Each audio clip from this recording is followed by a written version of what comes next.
Hello friends, education tube में आप सभी का स्वागत है। मैं हूं प्रजापति कुमार और आज हम करेंगे मल्टीपल चॉइस क्वेश्चन जो कि प्रीलिम्स के लिए बहुत बहुत इंपॉर्टेंट है। तो यहाँ पे आप पढ़ सकते हैं IAS 2020 प्रीलिम्स को टारगेट करते हुए हम मल्टीपल चॉइस क्वेश्चन सेट किए हैं। तो लगाते हैं यह मल्टीपल चॉइस क्वेश्चन जो कि प्रीलिम्स के लिए बहुत इंपॉर्टेंट है। रेलवे के अंतरराष्ट्रीय संघ के संबंध में निम्नलिखित कथनों पर विचार करें। तो यहाँ पर विचार करें रेलवे के अंतरराष्ट्रीय संघ के संबंध में। पहला कथन, यह दुनिया भर में रेलवे के लिए सामान्य तकनीकी मानकों के विकास, अंतर संचालन पर काम करने वाली रेलवे प्रणालियों का वैश्विक मंच है। दो कथन, स्टेटमेंट नंबर 2, भारत इस संगठन का सदस्य है जिसका मुख्यालय पेरिस फ्रांस में है। तो सही कथन को पहचानना, एक ही दो या एक दो दोनों, ना तो एक ना तो दो। तो इसका सही ऑप्शन होगा सी कि भारत जो है इसका संगठन है का सदस्य है, रेलवे संघ का, अंतरराष्ट्रीय संघ का संगठन का सदस्य है और जिसका मुख्यालय पेरिस में, ये भी सही है। और स्टेटमेंट 2 जो है इसमें रेलवे की तकनीकी मानकों के विकास, अंतर संचालन और काम करने वाले रेलवे प्रणालियों का वैश्विक मंच है। तो ये दोनों कथन सही है। और जनता के बारे में ऑप्शन में 96वें केंद्रीय इंटरनेशनल डेस्क केमिन्स महासभा के तहत श्री अरुण कुमार महानिदेशक RPF को जुलाई 2020 से जुलाई 2022 तक सुरक्षा मंच के उपाध्यक्ष के रूप में नामित किया गया है। DG RPF जुलाई 2022 से 2024 तक सुरक्षा प्लेटफॉर्म के अध्यक्ष के रूप में कार्यभार संभालेगा। तो ये करंट में इससे रिलेटेड था, तो ये न्यूज में था, तो ये क्वेश्चन है। तो जानते हैं रेलवे का अंतरराष्ट्रीय संघ के बारे में। तो यह है यूनियन इंटरनेशनल ड्रेस कैमिन्स। यह एक फ्रांसीसी शब्द है और जिसका अर्थ है इंटरनेशनल यूनियन ऑफ रेलवे। तो UIC रेलवे प्रणालियों के लिए वैश्विक मंच है जो अंतर संचालन पर काम कर रहा है। दुनिया भर में रेलवे के लिए सामान्य तकनीकी मानकों को विकसित कर रहा है और रेलवे डिप्लोमेसी कहा जाता है। इसका मुख्यालय पेरिस फ्रांस में है। UIC सिक्योरिटी प्लेटफॉर्म को व्यक्तियों, संपत्ति और प्रतिष्ठानों की सुरक्षा से संबंधित मामलों में रेल क्षेत्र की ओर से विश्लेषण और नीति पदों को विकसित करने और तैयार करने का अधिकार है। तो सुरक्षा मंच UIC सदस्यों की सुरक्षा एजेंसियों के बीच सूचना अनुभव के आदान प्रदान को बढ़ावा देता है और सदस्यों या बाहरी घटनाओं की आवश्यकता के अनुसार रेलवे सुरक्षा के क्षेत्र में आम हित परियोजनाओं और गतिविधियों का प्रस्ताव करता है। भारतीय रेलवे की ओर से रेलवे सुरक्षा बल RPF हमेशा UIC सुरक्षा मंच का एक सक्रिय सदस्य रहा है। लंबे समय से विचार विमर्श, विचारों के आदान प्रदान और सर्वोत्तम प्रथाओं में योगदान देता है। इनमें से नई दिल्ली 2006 से और 2015 में UIC सुरक्षा सम्मेलन भी आयोजित किए हैं।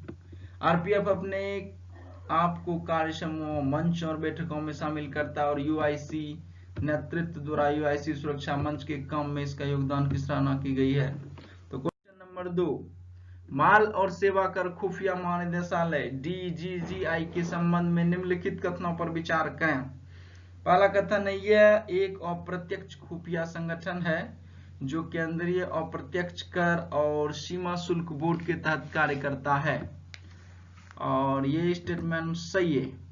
यह एक अप्रत्यक्ष खुफिया संगठन है जो केंद्रीय अप्रत्यक्ष और सीमा शुल्क बोर्ड के तहत कार्य करता है और यह माल और सेवा कर GST की चोरी से संबंधित खुफिया जानकारी के संग्रह, एकत्रीकरण और प्रसार का काम सौंपा गया है और अखिल भारतीय आधार पर केंद्रीय उत्पाद शुल्क और सेवा कर के कर्तव्यों को भी ऊपर दिया गया कथन में कौन सा सही है? तो इसका भी दोनों कथन सही है, आंसर होगा सी। देखते हैं नेक्स्ट। तो उत्तर है विशिष्ट खुफिया सूचना पर माल और सेवा कर खुफिया महानिदेशालय मुख्यालय DGGI हेडक्वार्टर ने कोटा में एक कारखाने के माध्यम से सिगरेट की गुप्त निकासी एक रैकेट का खुलासा किया है, जो कि न्यूज में था, इसलिए क्वेश्चन आया। माल और सेवा कर खुफिया निदेशालय DCGI क्या है? GST इंटेलिजेंस महानिदेशालय DGGI को पूर्ववर्ती केंद्रीय उत्पाद शुल्क खुफिया महानिदेशालय DGCEI के रूप से जाना जाता था।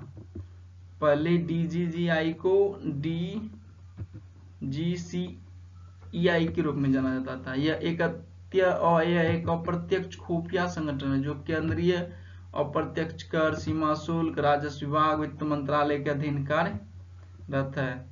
यह माल और सेवा कर GST की चोरी, केंद्रीय उत्पाद शुल्क और सेवा कर के कर्तव्यों को अखिल भारतीय आधार पर एकत्रित करने और प्रसार करने का काम सौंपा गया है। नेक्स्ट संगठन का हिस्ट्री देख लेते हैं। हिस्ट्री है कि इससे पहले एंटी डिवीजन DGAE महानिदेशालय के रूप में जाना जाता था। इससे 1979 में एक स्वतंत्र विंग के रूप में राजस्व खुफिया निदेशालय नई दिल्ली के नियंत्रण में क्षेत्रीय इकाइयों के साथ चेन्नई, दिल्ली, कोलकाता, मुंबई में स्थापित किया गया था। यह 1983 में निदेशक की अध्यक्षता में एक पूर्ण निदेशालय बन गया। 1988 में महानिदेशक के अतिरिक्त महानिदेशक की अध्यक्षता में चेन्नई, दिल्ली, कोलकाता और मुंबई में स्थित 4 जोनल इकाइयों के साथ एक महानिदेशक के तहत निदेशालय जनरल में अपग्रेड किया गया था। शुक्र के संबंध में निम्नलिखित कथनों पर विचार करें। शुक्र ग्रह के संबंध में पहला कथन है, शुक्र 2 ग्रहों में से एक है जो पूर्व से पश्चिम की ओर घूमते हैं। स्टेटमेंट 2, शुक्र का बुध के समान कोई चंद्रमा नहीं है। स्टेटमेंट 3, इसमें green house gas carbon dioxide sulphuric acid से बने बादलों से घना वातावरण है। ऊपर दिए गए कथनों में से कौन सा सही है? तो सेलेक्ट करिए कौन सा सही है। केवल 1 और 2 सही है, केवल 1 और 3, केवल 2 और 3, ये 1, 2 तीनों सही है। तो मैं आपको बता दूं कि उपर्युक्त सभी सही है। शुक्र ग्रह जो है यह पूरब से पश्चिम की ओर घूमता है, ये सही है। लेकिन ये और एक ग्रह है जो कि पूर्व से पश्चिम की ओर घूमता है, उसका नाम आप कमेंट में बताइएगा। दूसरा नंबर है कि शुक्र ग्रह का बुध के समान कोई चंद्रमा नहीं है, तो इसके पास भी कोई उपग्रह नहीं है, तो ये भी सही है। इसमें green house gas carbon dioxide है, सल्फ्यूरिक एसिड से घने बादलों से भरा घना वातावरण है, इसके कारण ही यह सबसे हॉट माना जाता है, हॉट प्लैनेट, गर्म ग्रह, क्योंकि सूर्य से आने वाली जो विकिरण होता है रेडिएशन, उसको यह ट्रैप कर लेती है और यह सबसे ज्यादा हॉटेस्ट प्लैनेट बन जाती है। तो जानते हैं इसके बारे में जी। शोधकर्ताओं के एक अंतरराष्ट्रीय समूह ने हाल ही में शुक्र ग्रह पर 37 ज्वालामुखी संरचनाओं की पहचान की है। तो 37 ज्वालामुखी संरचना की पहचान की हाल ही में साइंटिस्ट ने शुक्र ग्रह पर, जो हाल ही में सक्रिय थे और आज भी सक्रिय है। तो एक्टिव वोल्केनिक इरप्शन हो रहा है वहां पे, एक्टिव अभी वोल्केनो। परिणाम नेचर जियो साइंस में प्रकाशित लंबे समय से आयोजित धारणाओं को पलटते हुए कि सूर्य से दूसरा ग्रह काफी हद तक निष्क्रिय है। तो मैं बता दूं यह निष्क्रिय नहीं है, इस पर ज्वालामुखी भी अभी तक सक्रिय है। तो नए निष्कर्ष क्या निकल रहे हैं? यह वलय जैसी संरचनाओं के चारों ओर केंद्रित है, इसके चारों ओर वलय जैसी संरचना है जिन्हें कोरोना कहते हैं। ये बीमारी वाला कोरोना नहीं, ये ऊपर जो है शुक्र ग्रह के चारों ओर एक वलय जैसा है जिसे कोरोना कहता है। ग्रह के आंतरिक भाग से ज्वालामुखी सामग्री भूगर्भीय गतिविधियों का संकेत है। शोधकर्ताओं ने इस बात का अनुकरण किया कि यूरोपीय अंतरिक्ष एजेंसी वीनस एक्सप्रेस ऑर्बिटर, जिसका मिशन 2014 में समाप्त हो गया था, यूरोपियन एजेंसी का मिशन था, द्वारा एकत्र थर्मल डाटा के आधार पर ग्रह के सक्रिय कोरोना को क्या देखना चाहिए? एकत्र द्वारा थर्मल डाटा के आधार पर सक्रिय ग्रह कोरोना को क्या देखना चाहिए? यहाँ पर कुछ मिसिंग हो रहा है। इस सिमुलेशन का उपयोग करते हुए शोधकर्ताओं ने इस बात का अंदाजा किया था कि सक्रिय कोरोना की पहचान करने के लिए सतह की क्या विशेषताएं हैं। विशेष रूप से वे खाइयों, किनारों के आसपास अपनी बाहरी रिंगों और प्रोबेटरों के आसपास खाइयां होगी। ये सारे रिसर्च किए थे। तो ज्यादा शुक्र ग्रह के बारे में विस्तार से, तो शुक्र ग्रह यहाँ पर देख सकते हैं कि उसके बारे में क्या, भले ही शुक्र सूर्य का निकटतम ग्रह नहीं है, तो निकटतम ग्रह कौन सा आप लोगों को पता है? मरकरी, बुध जिसे बोलते हैं, लेकिन फिर भी शुक्र ग्रह सबसे ज्यादा गर्म है, जो कि दूसरे स्थान पर है। तो इनमें से ग्रीन हाउस का कार्बन डाइऑक्साइड और सल्फ्यूरिक एसिड से बने बादलों से घना वातावरण है। तो ये देख सकते हैं, गैस जाल को गर्म करती है और शुक्र को गर्म रखती है। वास्तव में शुक्र पर इतना गर्म है कि सीसा जैसी धातुएं पिघले हुए तरल के पोखर में होंगे। अगर वहां पर सीसा रख दें तो पिघल के पानी हो जाएगी। शुक्र बहुत सक्रिय ग्रह की तरह दिखता है, इसमें पहाड़ है, ज्वालामुखी है। शुक्र पृथ्वी के आकार के समान है। पृथ्वी जो है अभी थोड़ी बड़ी है। शुक्र असामान्य है क्योंकि यह पृथ्वी के विपरीत दिशा यानी पूर्व से पश्चिम तक अधिकांश अन्य ग्रहों पर घूमता है, और इसका रोटेशन बहुत धीमा है। लगभग 243 पृथ्वी दिवस लगते हैं एक बार घूमने के लिए, क्योंकि यह सूर्य के इतना करीब है कि एक उपवास से गुजर जाता है। शुक्र के सूर्य के चारों ओर जाने में 225 दिन लगते हैं। इसका मतलब है कि शुक्र पर एक साल से थोड़ा अधिक है। चूंकि दिन और वर्ष की लंबाई समान होती है, शुक्र ग्रह एक दिन पृथ्वी पर एक दिन की तरह नहीं होता है। यहाँ सूरज उगता है और प्रत्येक दिन एक बार सेट होता है, लेकिन शुक्र पर सूर्य हर 117 दिन में उगता है। इसका मतलब है कि शुक्र पर प्रत्येक वर्ष के दौरान 2 बार सूरज उगता है। भले ही शुक्र पर अभी भी एक ही दिन है, इसके घूमने के कारण सूर्य पश्चिम में उगता है और पूरब में अस्त होता है। बुध की तरह ही शुक्र के पास कोई चंद्रमा नहीं। ये था शुक्र ग्रह के बारे में छोटी छोटी जानकारियां, जो कि स्टेटमेंट बन करके एग्जाम में आ जाते हैं। नेक्स्ट क्वेश्चन नंबर 4 है, AJDI 222 के संबंध में कभी कभी हाल ही में समाचार पत्रों में देखा गया है। निम्नलिखित कथनों पर विचार करें। पहला कथन है, यह कोविड-19 के लिए ऑक्सफोर्ड यूनिवर्सिटी द्वारा विकसित एक पुनः संयोजक वायरल वेक्टर वैक्सीन है। दूसरा, यह एक सामान्य ठंडे वायरस के कमजोर संस्करण का उपयोग करता है जो चिंपांजी को संक्रमित करता है। दोनों कथनों पर विचार करें। तो मैं इसका बता दूं, इसका दोनों कथन सही है। इसका ऑप्शन होगा सी।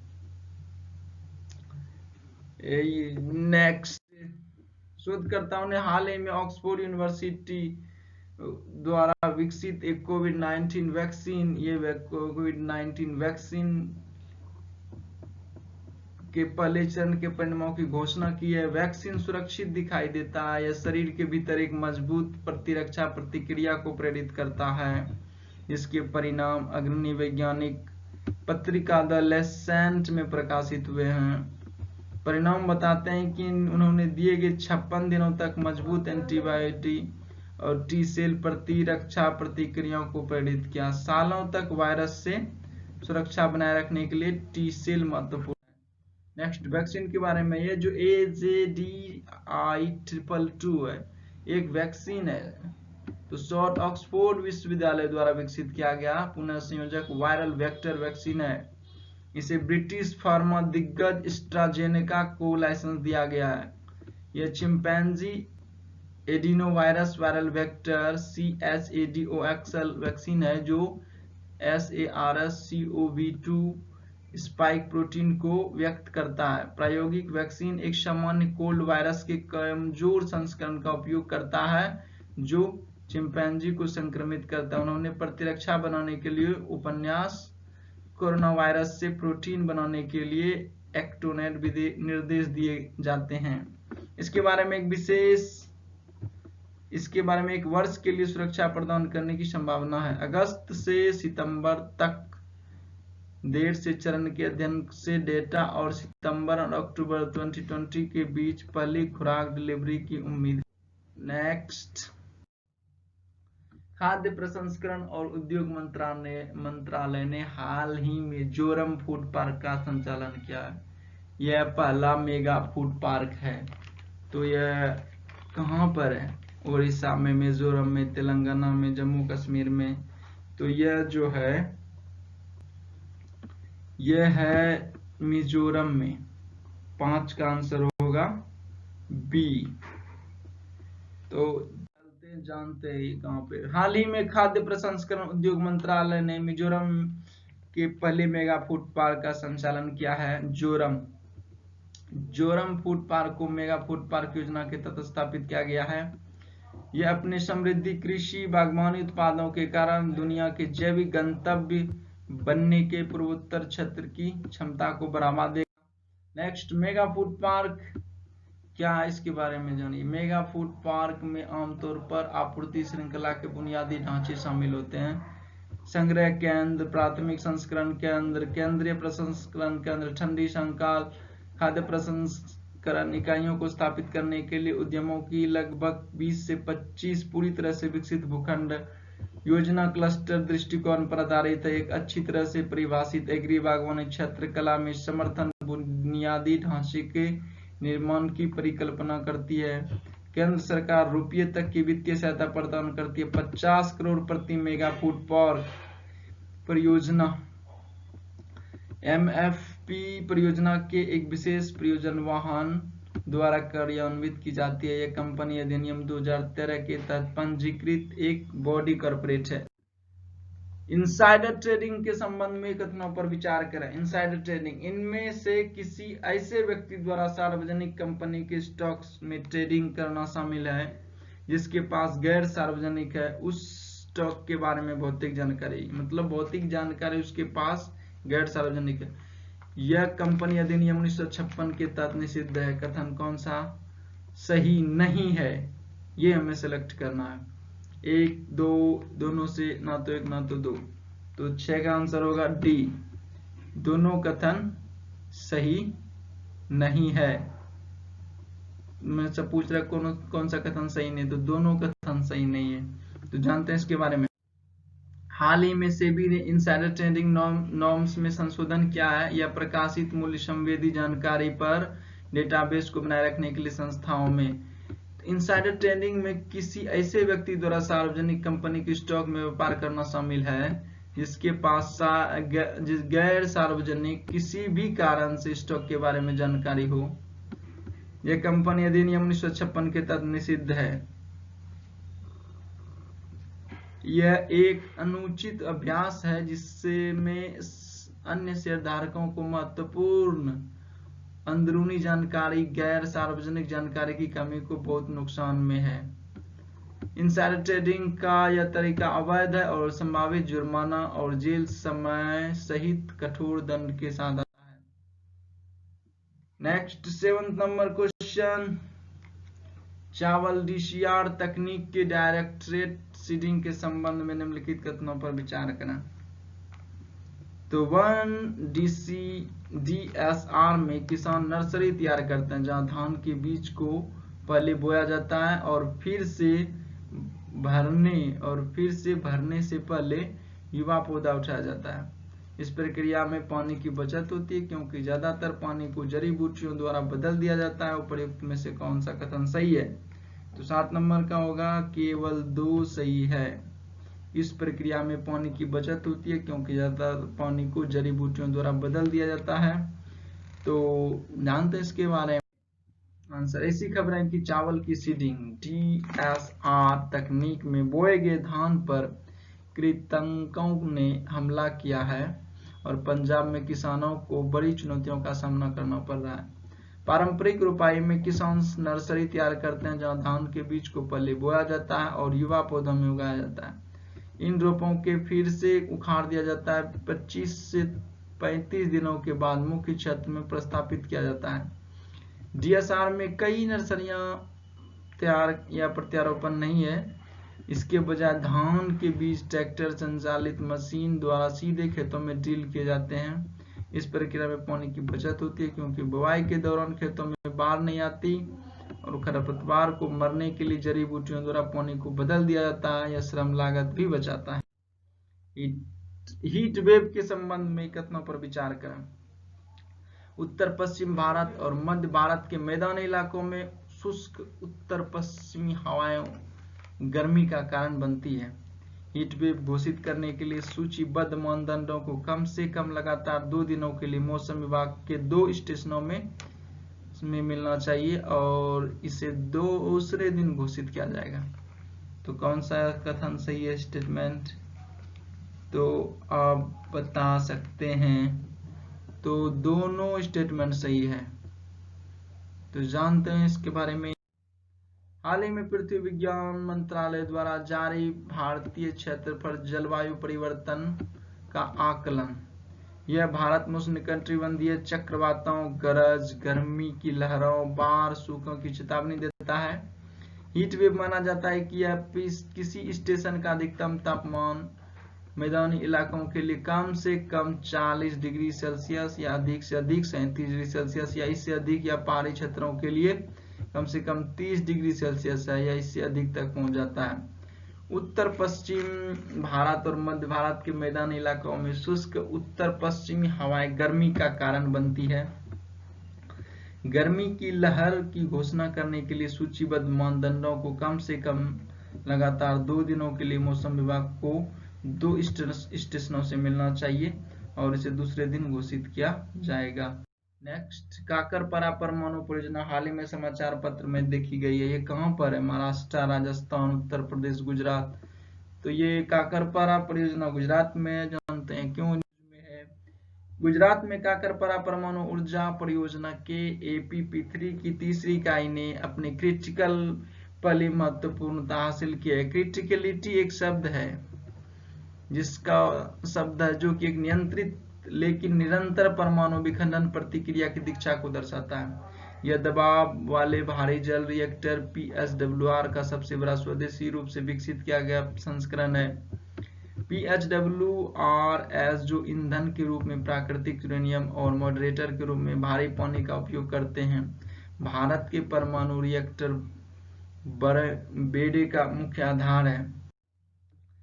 क्वेश्चन नंबर 10, सुपरबग्स के संबंध में निम्नलिखित कथनों पर विचार करें। सुपरबग्स ये सूक्ष्म जीव के तनाव है जो इसके संपर्क में आने के बाद कई प्रकार के एंटीबायोटिक दवाओं के प्रतिरोधी हैं। दूसरा, ये वे अपशिष्ट जल संयंत्रों में प्रजनन करने के लिए जाने जाते हैं और बाह्य एंटीबायोटिक प्रतिरोधी जीन जारी करते हैं। कौन सा कथन सही है? तो इसका दोनों कथन सही है। 10 का आंसर होगा सी।